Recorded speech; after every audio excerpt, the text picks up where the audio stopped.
You've got to be kidding me right now. After everything Cody Rhodes has been through, after finally conquering Roman Reigns, after becoming the face of WWE, he just made the single dumbest decision of his entire career, and I'm about to tell you why this attack on Jacob Fatu might have just cost him everything he's worked for. And if you think that's bad, wait until you hear what WWE just leaked about Roman Reigns versus Drew McIntyre, because this match, it's not happening the way you think it is, and the real reason behind it is going to make your blood boil. But that's not even the worst part. Bron Breakker, the monster who's been absolutely decimating everyone in his path, has just been replaced, and when I tell you who they are replacing him with and why, you're going to lose your mind. Some of you are going to defend this decision in the comments, and honestly, I can't wait to see you try, because this is indefensible. Let's start with Cody Rhodes and this absolute mess he just created. So picture this: Jacob Fatu, the most dangerous member of the new bloodline, the enforcer, the Samoan werewolf himself, is backstage minding his own business.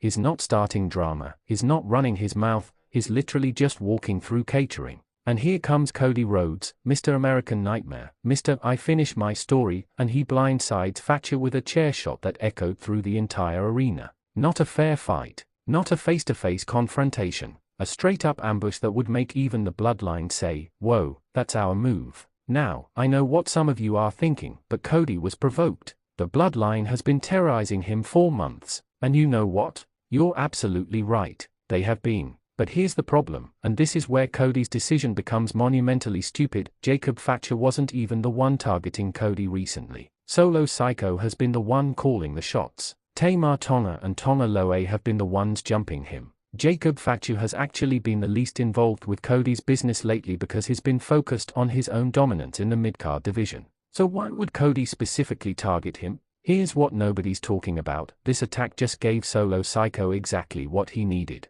Think about it. The bloodline has been fractured, they've been dealing with internal issues ever since Roman went away, and Solo's been struggling to keep everyone united under his leadership. But now Cody just gave them a common enemy. He just gave Jacob Fatu a legitimate reason to go absolutely nuclear on him. And when Jacob Fatu is motivated, when he's angry, when he's got that fire in his eyes, there's not a single person on the roster who can stop him one-on-one, and that includes Cody Rhodes. Here's a question for you in the comments: do you think Cody's attack on Jacob Fatu was strategic brilliance or the biggest mistake of his title reign? Let me know below, because I'm genuinely curious how you're going to defend this one. But let's talk about what this really means for the landscape of WWE. Cody just painted a massive target on his back, and not just from Jacob Fatu. The entire bloodline is now going to be laser-focused on making his life miserable. And with WrestleMania season approaching, with major premium live events on the horizon, Cody just guaranteed that he's going to be fighting off bloodline attacks every single week instead of focusing on legitimate challenges to his championship. And speaking of the bloodline, let's talk about this Roman Reigns versus Drew McIntyre leak that has everyone talking.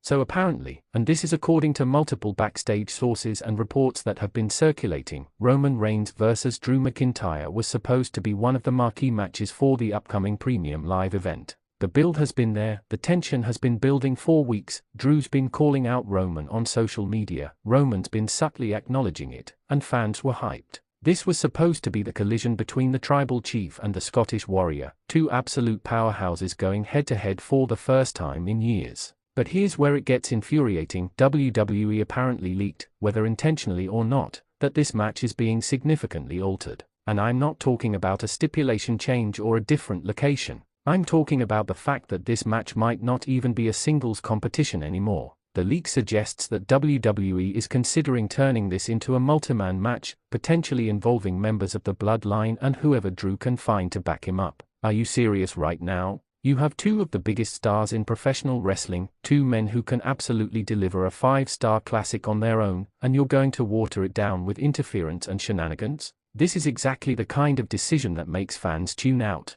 We don't want overbooked messes. We want Roman Reigns and Drew McIntyre beating the absolute hell out of each other for 25 minutes straight. We want hard-hitting, physical, personal combat that shows why these men are at the top of the industry. And before you say, well, maybe it'll add more drama, let me stop you right there. Roman Reigns doesn't need other people in his matches to create drama. Drew McIntyre doesn't need a faction war to make his matches interesting. These are two of the most compelling performers in WWE today. Putting them in a singles match would have been money. Pure, guaranteed money. But apparently, someone in the back doesn't trust that. Someone thinks that we need more chaos, more bodies, more interference. And that someone is wrong. Dead wrong. Drop a comment below and tell me, would you rather see Roman Reigns versus Drew McIntyre one-on-one, or do you actually want the multi-man chaos? Because I need to know if I'm the crazy one here or if WWE's lost the plot. Now let's get to the Bron Breakker situation, because this one might actually make you throw your phone across the room. Bron Breakker has been an absolute wrecking machine since coming to the main roster. He's been destroying people left and right, he's been cutting intense promos, he's been showcasing that second-generation talent that everyone knew he had. The man is a future world champion, possibly a future face of the company. His trajectory has been perfect. Everything about his booking has been exactly what it should be. So naturally, WWE decided to mess with it. According to reports, Bron Breakker has been replaced in a major upcoming angle, and the person they are replacing him with is, wait for it, someone who's already overexposed and doesn't need another spotlight moment right now. Now, I'm not going to name names specifically because the reports are still developing and I want to be responsible with information, but the rumors are pointing towards someone who's been in multiple high-profile angles already this year. Why would you take Bron Breakker, a rising star who needs these opportunities to build his credibility and his character, and replace him with someone who's already established? It makes zero sense from a talent development perspective.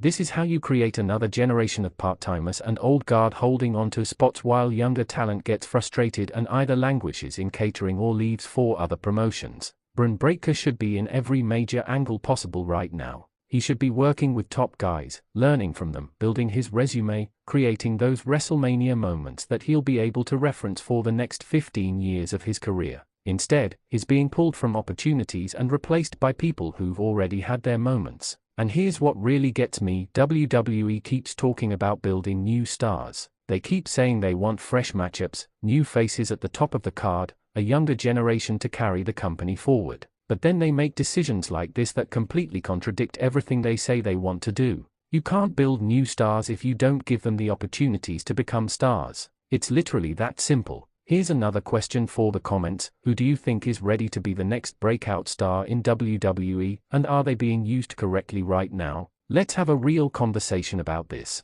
But let's connect all three of these stories together, because they all point to the same underlying problem in WWE right now: inconsistent decision-making that prioritizes short-term shock value over long-term storytelling. Cody attacking Jacob Fatu? That's a short-term shock moment that creates long-term problems for his character and his title reign. Roman versus Drew potentially becoming a multi-man match? That's sacrificing a dream match for a potentially messy brawl that'll be forgotten in 2 weeks. Bron Breakker being replaced? That's abandoning long-term star building for immediate name recognition. And look, I'm not saying WWE is doing everything wrong. They are not. There are plenty of things working right now. There are incredible storylines happening, amazing matches taking place, and genuine star-making moments occurring every week. But these three decisions? These are head-scratchers that make you wonder if everyone's on the same page backstage. The wrestling business is about creating stars, telling compelling stories, and giving fans moments they'll never forget. When you have the pieces in place to do all three of those things, and you actively choose not to, that's when fans get frustrated. That's when people start questioning the creative direction. That's when you risk losing the momentum you've worked so hard to build. So where does this leave us? Cody's got a war coming with the bloodline that he might not be ready for. Roman and Drew might not get the classic encounter they deserve. And Bron Breakker might be sidelined from an opportunity that could have elevated him to the next level. But here's the thing: it's not too late to fix any of this. WWE can course correct. They can make Cody's attack on Jacob Fatu part of a larger, more calculated strategy. They can keep Roman versus Drew as a singles match and deliver the dream match we all want. They can put Bron Breakker back into that angle and give him the spotlight he deserves. The question is, will they? Let me know your thoughts in the comments section below. Are you angry about these decisions? Do you think I'm overreacting? What would you do differently if you were booking WWE right now? And most importantly, which of these three stories has you the most fired up?